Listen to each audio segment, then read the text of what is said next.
বলো hello guys, কেমন আছো তোমরা? মাম্মা রান্না করছে আর আমি মাম্মাকে হেল্প করছি, তাই না? এই টমেটো, এই পেঁয়াজ, লেবু সবকিছু একটু এগিয়ে দিচ্ছি আর কি, তাই না মাম্মা?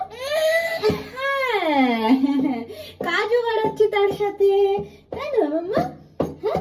ও বাবা, লেবুটা যাবে তেতো হয়ে, বাপরে বাপ, মানে কি বলবো।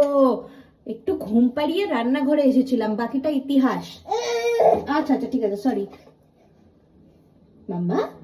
আমরা কখন খাবো? আমি আর পাপা কখন খাবো? এই যে আমি আর পাপা কখন খাবো? তোমার না হয় টাইমে টাইমে খাবার দাবার হয়ে যায়, কিন্তু আমার আর মাম্মা পাপার জন্য তো রান্নাটা করতে হয় না?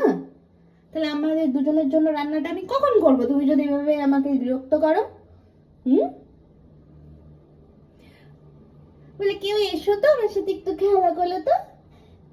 হ্যাঁ হ্যাঁ হ্যাঁ হ্যাঁ, তা তা তা, আমার শোনা মা।